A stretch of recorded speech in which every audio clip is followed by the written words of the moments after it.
This evening, requirement for a visitor visa to enter the United Kingdom about to become a thing of the past. Cancer Foundation lobbies government for low-cost radiation treatment centers to assist patients.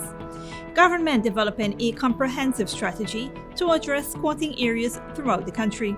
In the region, UN chief calls for armed action in Haiti amid growing crisis, and internationally, Iran protests, government internet shutdowns, hurting businesses.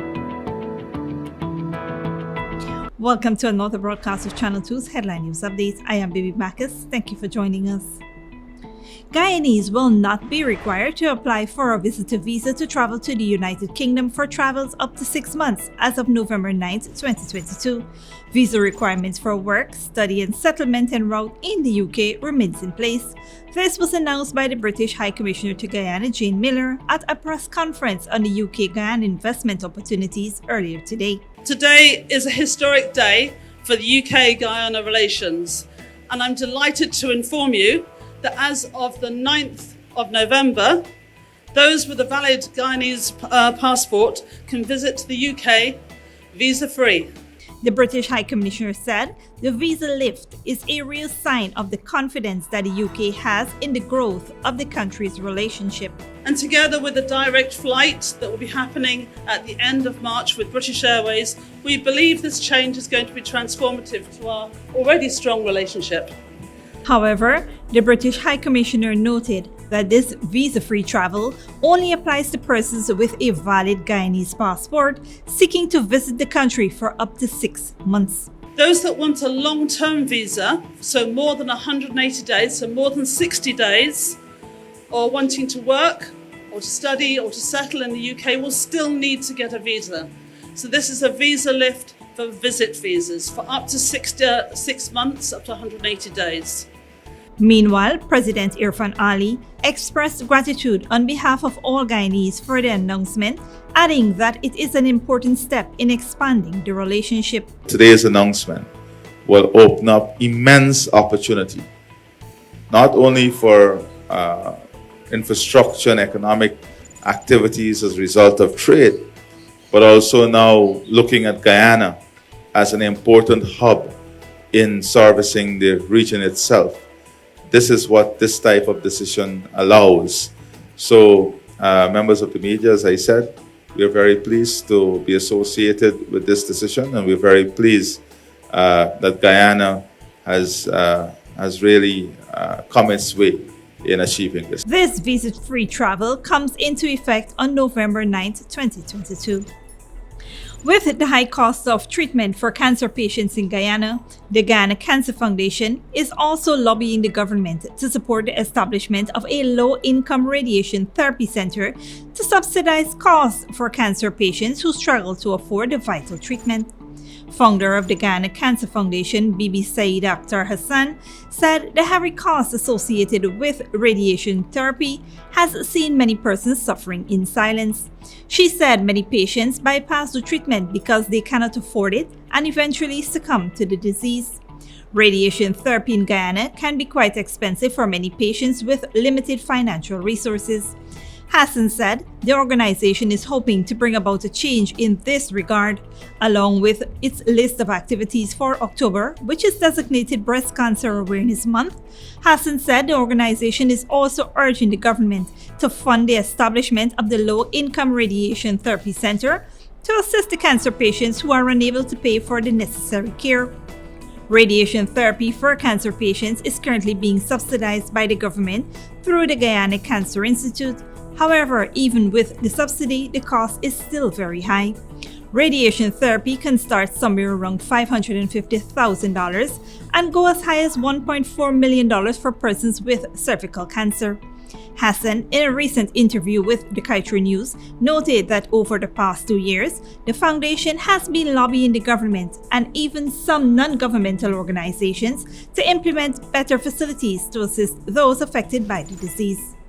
Ranks of the Customs Anti-Narcotics Unit conducted an operation at Lot 604 Hibiscus, West Rhymeville, Georgetown, which led to the discovery of 11 parcels of suspected cannabis and the arrest of a male on Monday, October 17, 2022.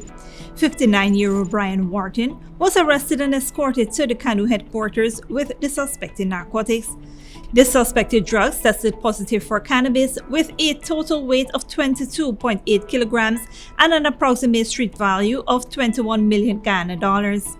Investigations are ongoing. Also on Monday, Kanu officers conducted an operation in central Tabatingaletem, which led to the discovery of several small parcels of suspected cannabis and cocaine in the compound of a grocery shop in the area. The suspected narcotics tested positive for cannabis with a total weight of 44 grams and the cocaine with a total weight of 22 grams. And just one day before, on Sunday, October 16th, Kanu officers conducted an operation in the number 76 village housing scheme currently in Berbice. Whilst proceeding to the backlands of the village, officers discovered 3 parcels of suspected cannabis hidden in a dam. The suspected cannabis was taken to the Kanu headquarters where it tested positive for cannabis and had a total weight of 78 pounds. However, no arrests were made. As the Customs Anti-Narcotics Unit continues in its effort to rid the streets of illegal drugs, the unit reminds the general public to be aware of illegal activities occurring in and around your communities and not to be hesitant to report it to law enforcement. Stick around after the break. The government developing a comprehensive strategy to address the squatting areas throughout the country, and PAHU warns of fake information circulating on social media using the organization's logo.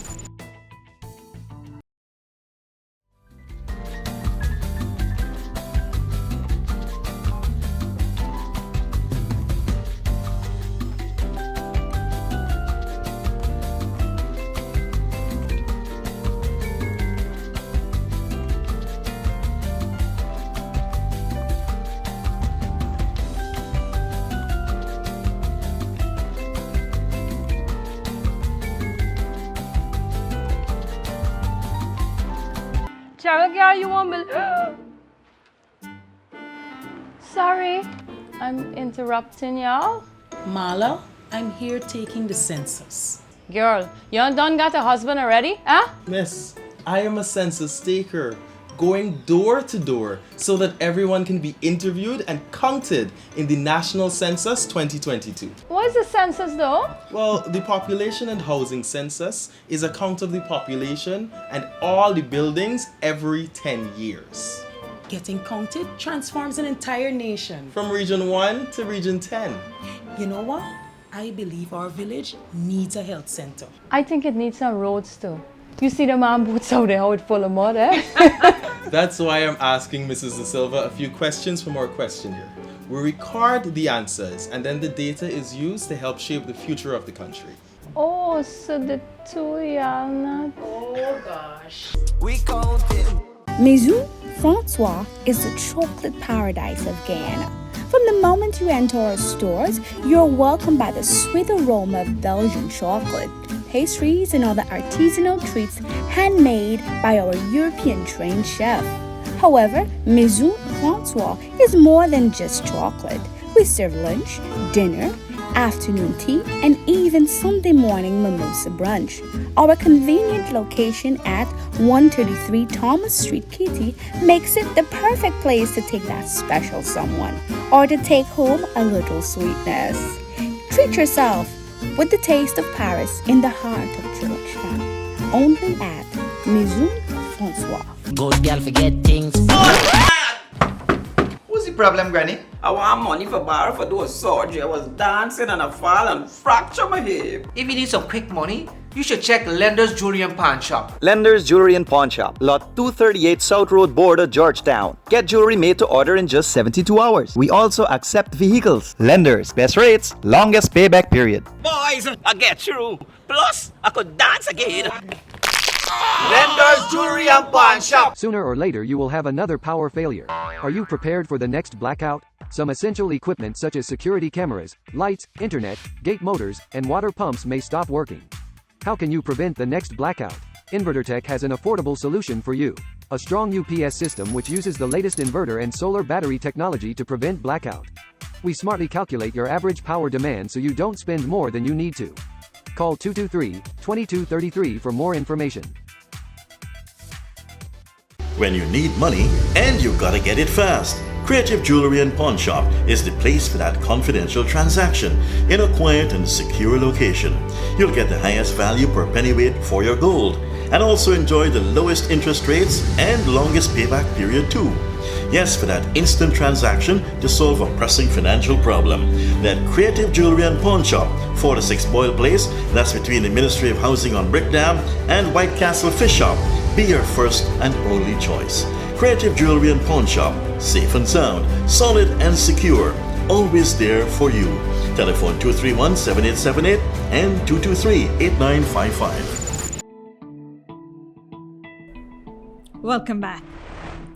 The government is working on a comprehensive plan to address informal settlements or squatting areas across the country. Minister of Housing and Water Colin Crowell said informal settlements pose a challenge for the government. He stated that the problem needed to be tackled head-on, particularly in light of Ghana's rapid infrastructure development. The minister was speaking at the launch of the Global Action Plan Participatory Slum Upgrading Program on Monday. He said infrastructural development, which includes roads and highways, has brought new demands for an urgent studied, sustainable solution. The government has embarked on a study which revealed that citizens must be aware of the plans and programs regarding informal settlements. To successfully manage the issue, Minister Cole said there must be political will for continuous investment. While there are budgetary constraints, the Informal Settlement Transformational Program is funded through a combination of loan financing and grants from various bodies. Lessons from Sophia, one of Guyana's largest informal settlements, which has been ongoing regularization for over 20 years, has demonstrated the capacity for residents of informal settlements to invest in housing once security of tenure has been established. It is testimony to the socio-economic diversity of households living in informal settlements, as well as the capacity for residents to leverage local resources whether through savings or from overseas remittances. These are tools that can be encouraged and harnessed. The housing minister added that the elimination of informal settlements is part of government's ambitious housing target for Guyana. To achieve this, we have introduced incentives and interventions ranging from subsidies to the provision of cement and steel to any citizen constructing a house. But there's much more to be done.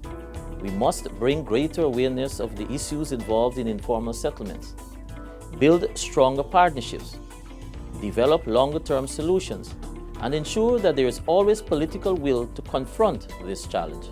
He pointed out that the introduction of the Global Action Plan framework is an important and timely global response to the problems that slums and informal settlements pose for countries. The Pan American Health Organization has issued a statement concerning the circulation of a public warning alert on COVID-19 vaccines fraudulently using the organization's name and logo. The statement read that a social media video from an unidentified source unlawfully used the logo and name of the Pan American Health Organization circulating in English-speaking Caribbean countries as a public warning alert on COVID-19 vaccination in children. PAHO would like to inform the public that the message does not reflect the position of the organization and that it contains false and defamatory information regarding PAHO's activities, projects, and funding. Furthermore, the misinformation contained in the video that COVID-19 vaccines are dangerous to children, cause infections, and can lead them to become sterile is not based on scientific evidence. If this information is followed by parents and guardians, children's health would be put at serious risk. Coronavirus disease COVID-19 is caused by the SARS-CoV-2 virus and can lead to severe disease in people at any age, especially those with underlying medical conditions. The virus has caused over 17,500 deaths in English, Dutch, and French-speaking Caribbean countries and territories since 2020.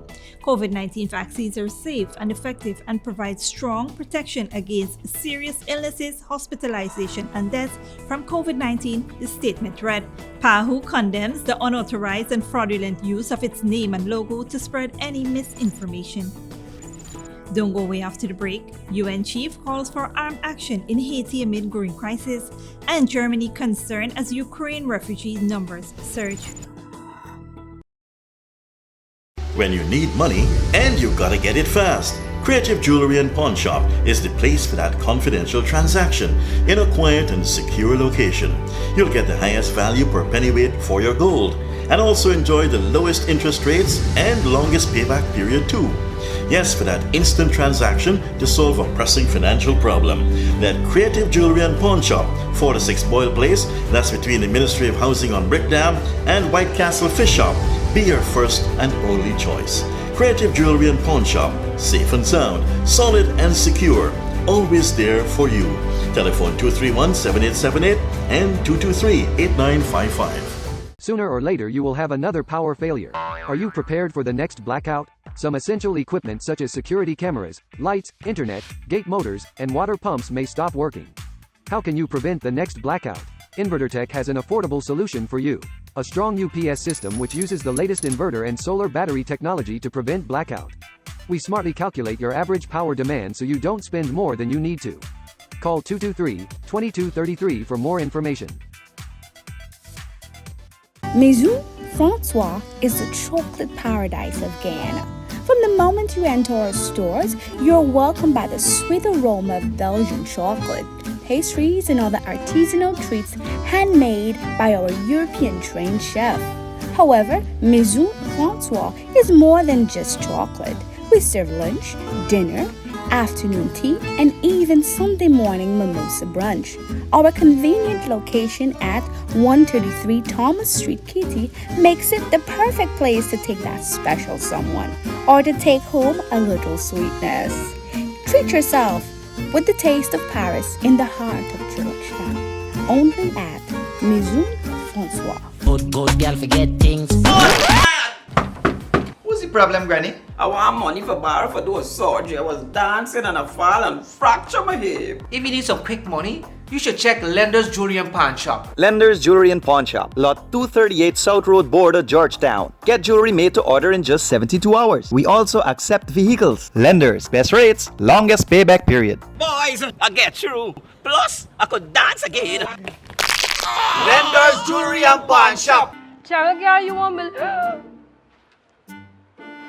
Sorry, I'm interrupting y'all. Marla, I'm here taking the census. Girl, you done got a husband already, huh? Miss, I am a census taker, going door to door so that everyone can be interviewed and counted in the National Census 2022. What is the census though? Well, the Population and Housing Census is a count of the population and all the buildings every 10 years. Getting counted transforms an entire nation. From Region 1 to Region 10. You know what? I believe our village needs a health center. I think it needs some roads too. You see the man boots out there, how it's full of mud, eh? That's why I'm asking Mrs. De Silva a few questions from our questionnaire. We record the answers and then the data is used to help shape the future of the country. Oh, so the two y'all not... Oh gosh. We counted.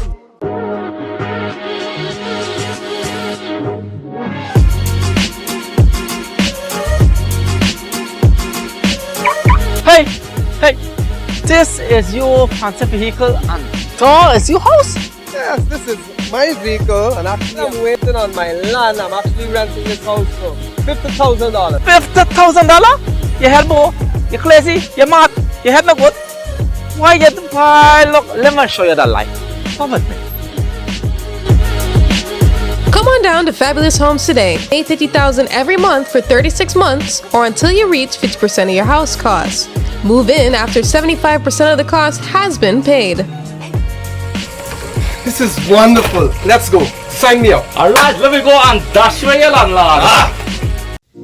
To explore our home ownership program, check our Facebook page for more information or come down to our office at Avalon Friendship. Hey, Chinese, thanks, man. Thanks a lot. You got to look. Yes.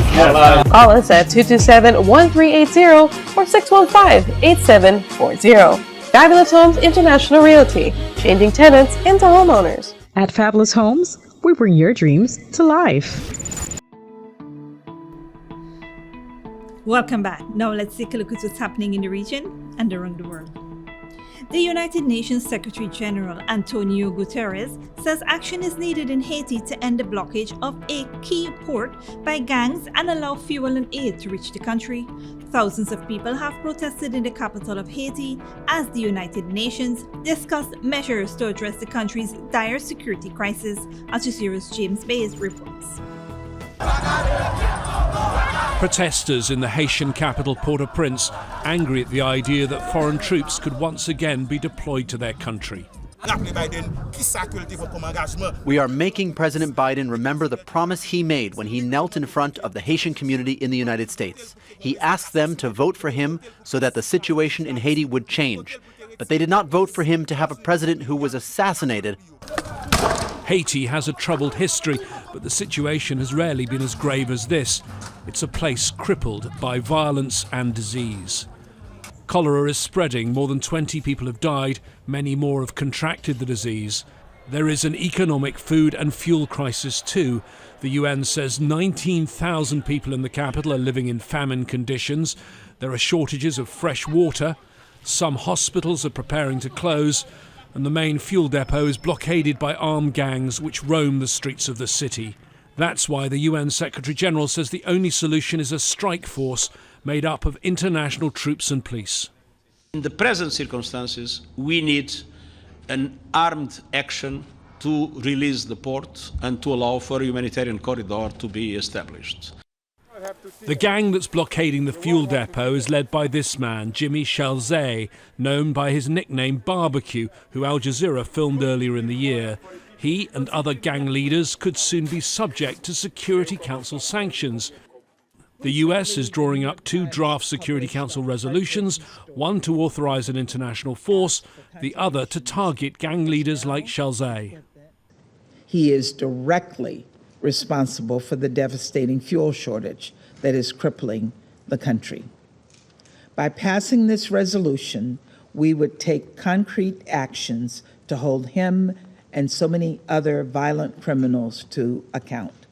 There are still many unanswered questions. The US is drawing up the 2 resolutions, one of which would create the international force, but would it contribute to it, and which other countries would do so? It's also not clear how other members of the Security Council will respond to this idea. Already, China and Russia are expressing reservations. The view of the Haitian people is also important. The protest that took place on the streets of Port-au-Prince at exactly the same time the Security Council was meeting may prove sobering for some. A number of people were carrying Russian flags as they protested a new international intervention.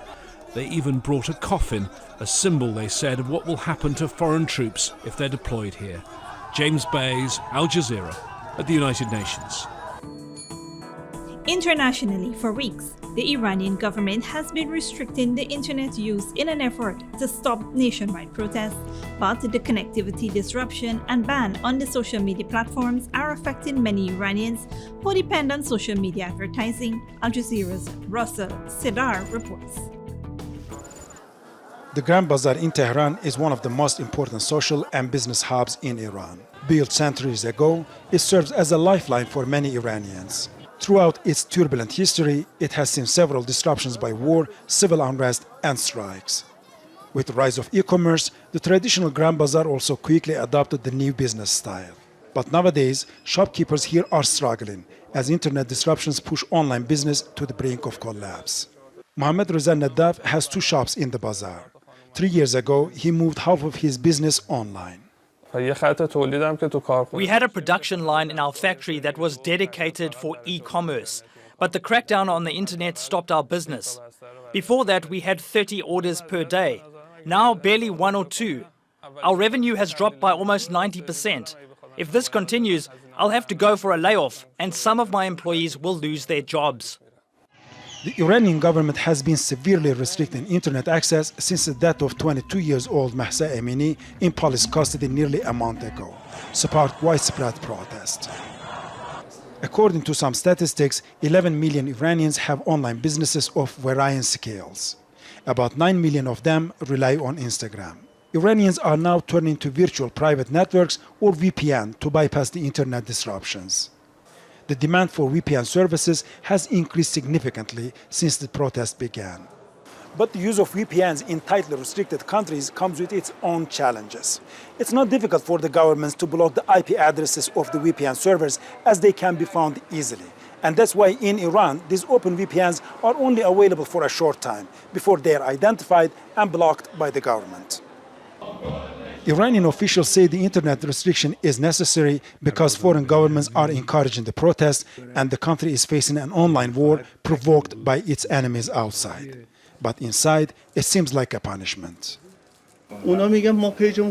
My clients say their pages are not accessible. Instagram and WhatsApp are completely blocked. All the sales are now halted. People who rely on e-commerce have lost all their revenue and cannot even pay their bills. In this digital age, we're all connected. When I lose revenue, I can't buy products from others, and they cannot sell. This internet blockade has destroyed the market. It's not clear if the Iranian government plans to continue the ban on social platforms once the protests end. However, with soaring prices, inflation at 45%, and an economy crippled by the years of sanctions, the collapse of online businesses here will likely make things worse. Resul Serdar, Al Jazeera, Tehran. And finally, in Germany, politicians are concerned over the growing number of Ukrainians seeking refuge. They are calling for stricter border controls between Germany, Austria, and the Czech Republic. Al Jazeera's Dominic Keane reports. A team of Czech police officers carries out controls on the Slovak border. They're looking for people they say are illegal immigrants. Many of these people are from Syria and are seeking refuge, but not here. They want asylum in the UK or Germany and are willing to cross many European borders to do so. In Berlin, ministers say something must be done. We will extend the checks on our borders with Austria beyond November for another 6 months. These checks are necessary to prevent illegal immigration. On the border with the Czech Republic, the federal police have significantly increased checks as part of stop and search practices. But intensifying border controls may be more difficult than it sounds, because Germany and the Czech Republic share a common frontier of many hundreds of kilometers, and the Schengen zone rules still apply, which means that right now, pretty much anybody can come and go across this frontier as they please. So far this year, the vast majority of new immigrants in Germany have been Ukrainian, taking advantage of the EU-wide freedom of movement their country's citizens have. People like Natalia. My mother has cancer. Right after she came to Germany, she went for several treatment sessions and got what she needed. Special reception centres for Ukrainian refugees have been set up in several German cities to cope with demand. But one complicating factor right now is a recent spike in arrivals of people from Syria and Afghanistan, whose asylum process is not as easy, and yet who must also be looked after. We're running out of capacities, houses where people can sleep, and my state office is responsible at the moment for 27,000 people living in more than 90 houses all over Berlin. With the incoming people, new arrivals, we're close to zero when it comes to proper housing. To hear officials speak like that reminds some Germans of 2015, when more than 1 million Syrians came to this country after Angela Merkel opened the borders to them. Today's politicians say they have learned from the errors of the past and are making more provisions for people who come now. And yet, at the same time, they're calling for borders to be more tightly controlled to prevent unauthorized entry. Dominic Kane, Al Jazeera, on the German-Czech border. And that is all for today's regional and international news. Here now is your 3-day weather forecast.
is all for this edition of Channel 2's Headline News Update. Tune in on Wednesday at 7 p.m. for another episode. Be sure to subscribe, like, and follow us on Facebook and YouTube. Until then, please take care of yourself and each other.